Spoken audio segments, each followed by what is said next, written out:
Well, it's come to this.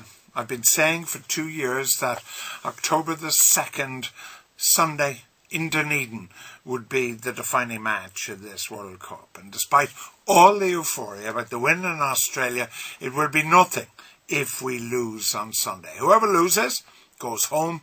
Whoever wins goes on to the quarter-final. And believe me, it's not going to be easy. Give you an example.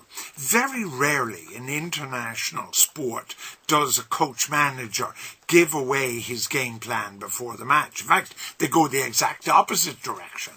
Probably not since Jack Charlton have I seen an international team with a plan so clear. And Mallet, the Italian coach, has said, we are going to target the Irish scrum. So what, you say? We've got Cian Healy and Mike Ross. Yes, we have.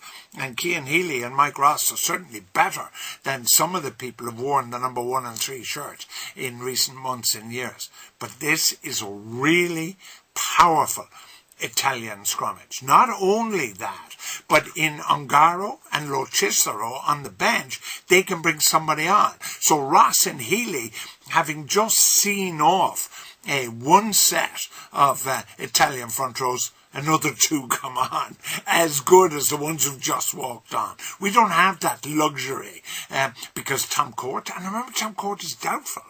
If Tom Court doesn't play, then, we're left with somebody who simply cannot scrummage. Tony Buckley, it's terrifying what might happen to the Irish scrum if Tony Buckley were to come up against this Italian scrum.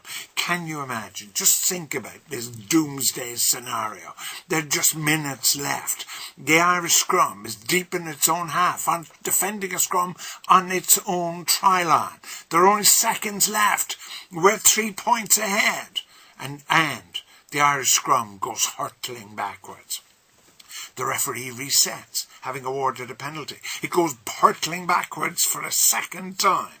We are now faced with going out of the World Cup on foot of a penalty try at the scrummage. And that is not beyond the bounds of possibility if we lose our front-ranking front row. And that's the factor. And the Irish team know this. Of course, they're spinning it differently beforehand, and why shouldn't they? But that's the fear. Now, why is the scrum so important? Because there are only about 10 of them in a match anyway. Why does the set piece, that is unique to rugby union and no other sport, why does it have a rank for such importance? Well, think about it this way. The scrum goes forward. Well, the other side are going backwards. The huge advantage in rugby about going forward is enormous. Now you have the ball. You are in a position to decide what happens next. And this is the worry we have, because look at that back row that the Italians have. Bergamasco at open side flanker. The really tip-top Zani at blindside. And the greatest number 8 in world rugby, Sergio Parisse at number 8. Parisse will attack us off the back of the scrum. This isn't going to be pretty, inasmuch as we weren't pretty against Australia, and we try to slow the game down, make it set pieces, not allow the great Australian backs to run. That's what the Italians are now going to try and do to us. So that's what the worry is. Can the Italians bring us down to a scrap? If it's a scrap, then the Italians have a chance. We've got good news, though.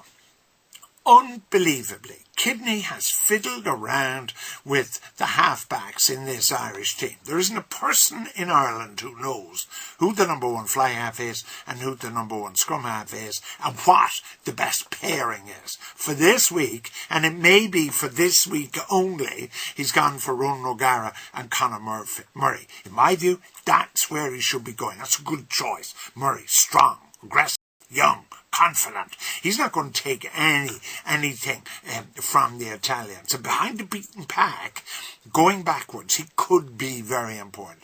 And then you have O'Gara. O'Gara's played 110 times or more for Ireland. His experience is incredible. Think about 2 Heineken Cup finals. Think about that great Grand Slam drop goal. This is a man who in the heat of the kitchen is not going to back off. And I, for one, am delighted that he's there. He's also one of the best passers in World Rugby off either hand. So if we're trying to get the ball wide to our wings, then O'Gara's the man to do it. I think he manages the game very well. He knows when to kick and he knows when to pass. I think against Italy, we also will be trying first and foremost to get territorial advantage, to spend a lot of time in the Italian half. Italy can't score points from their own half. So the longer we spend in their half, the better chance we have of winning. Of course Ireland can win. 9 times out of 10, Ireland will probably win this match relatively comfortably. But as the Australian match showed 2 weeks ago, this is knockout. It's only one match. And probably like you, I remember the Six Nations Championship when we were relying on O'Gara's drop goal to save our bacon. Could be much the same this time. I think it's going to be very close, and that's why we need a fly half with a kicking percentage of 80% rather than a fly half with a kicking percentage of 40%. I think this is going to come down to kicks. I think we're good enough to score 1 try. I'm not sure we're good enough to score 3 tries. So if you were to ask me, and you know, I'm not some fortune teller that you pay €5 to peer into a bit of opaque glass and tell you your future, but nevertheless I'll hazard a guess. I think O'Gara will kick 3 goals. I think he'll kick a conversion. We'll score a try, 16 points. I think Italy are going to get some kicks, 9 points. It's going to be that kind of a match.